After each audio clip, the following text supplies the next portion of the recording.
Hey, everybody. Mike here with a much needed and long overdue podcast.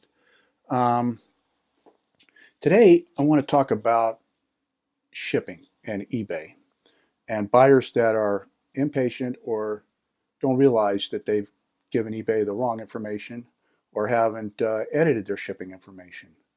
So, let's get this thing started. Um, Last month, I had a sale from to an individual for a sustain pedal. It's for a electronic keyboard, and it was one of the items that I got from the liquidation.com website. And so I sold it to him. Yeah, it was like a total of 12 bucks, I think, shipped. And it was going to Delaware, I think, or Maryland. It was going to Maryland. Anyway, I shipped it, and about 10 days, 15 days later, he wants to know where his item is. It says that it was not deliverable due to address.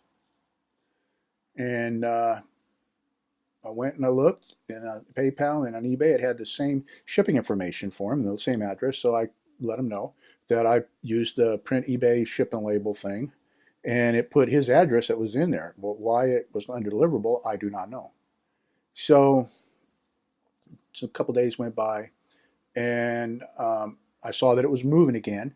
So I contacted the buyer and I told him, I said, hey, look, I see your package is on the move again. So hopefully you'll get it in a couple of days. You know, it could have been the weather, it could have been the holdup, could have been a lazy mail carrier. I mean, who knows? You know, I mean, once it leaves our hands, right? We're sellers. Once it leaves our hands, even though eBay says that we're responsible from birth to death or birth to grave, um, I think a lot of responsibility falls on the carrier, whether it's the Postal Service or it's UPS or it's FedEx. You know, once we hand it off to them, it's up to them to get it there. But needless to say, you know, that's not how eBay thinks. So anyway, back to the story. Um, I saw it was moving, like I said, and I told him. And then he contacted me a couple of days later, and he says, "What is my item doing in New Mexico?" And I was like, "What?"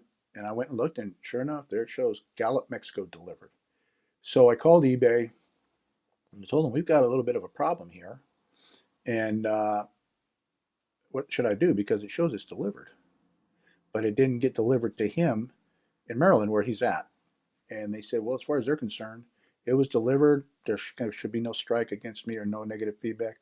And I said, okay, well, thanks. You know, honestly, I didn't really like accept that as an answer because I know the buyer. If that happened to me, you know, my stuff ended up at somebody else's house, and I'd be pissed.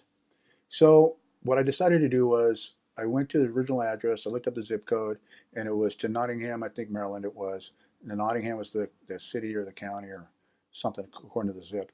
So I called that local post office and I asked them, I told them I needed some help, that I had a package that was supposed to go there, but it ended up going to New Mexico.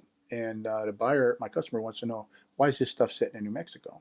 So she asked me for the name. I gave her the first and last name, and she came back and she said, well, there's the problem. We have the problem. We know what the problem is. And I'm like, what's the problem? And she said, the people that lived in the house with them, they moved and they did a family mail cancel or mail transfer. So all mail for that house is going to New Mexico, despite him living there still. I'm like, well, that's interesting. I said, so he's not even getting his bills or anything. She goes, nope, he's not getting nothing. It's all going to New Mexico. So I told her thank you, and I contacted eBay and I said, hey, here's what I found out about this. I just want to put it in the file. And they said, okay, what was happened? I told them, explained it was a family mail transfer thing. The family moved, he stayed, but they transferred all household mail for all recipients to New Mexico. And they said, okay, so they put it in the file. So I contacted the customer again through the message system and I said, here's why your item's in New Mexico. Whoever was living with you has moved and did a whole household mail transfer. So all your mail, including your bills or anything you buy now on eBay or anywhere, is going to be going to New Mexico. You need to update your shipping address on eBay or your shipping to make sure, go through the post office and let them know, hey, I'm still here. You need to correct that. And is there any chance that you can get the person that lives in Gallup, New Mexico to send you your item? Because that was through no fault of my own. So he said, yeah, he'd do it. I haven't got feedback from him yet. So I'm waiting to see how that plays out.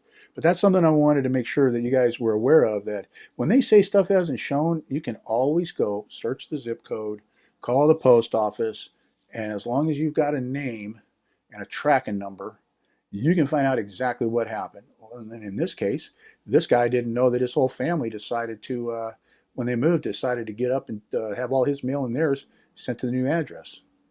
The second incident, that's probably something that everybody has had to deal with lately with the weather. But I sold a video game, and the individual hasn't gotten it. It's like frozen in destination. So he raised some stink and saying he was giving me until Monday and this and that. You know, like 10 days had gone by and he was going to give me until Monday, file the case. And in this instance, you know, it was for $6. I just told him, you know what? If the item ends up coming, go ahead and keep it. I'm going to go ahead and just refund you your full payment. Don't bother sending money or sending it back, you know, for the trouble. And I let it be. Now, did I block him? No, I didn't block him. But I did let him know that despite the fact that I have no control over the mail system and how anything is delivered or how anything is scanned, that for the future, he should take that into consideration when buying from anybody. Now, whether he does or not, that's his business. But that's what happened with that one. So I thought I'd just share two things. The one which I thought was the most interesting was my family moved and didn't tell me that they're having all the mail sent to their new address. So just a little bit of a nugget to pay attention to out there, and don't get all freaking out. Because I know we like to freak out when things don't go right. We want to block people. We don't want to deal with it. But you know what? It's just part of the business. You got to learn to deal with it. Stay calm. Think it out.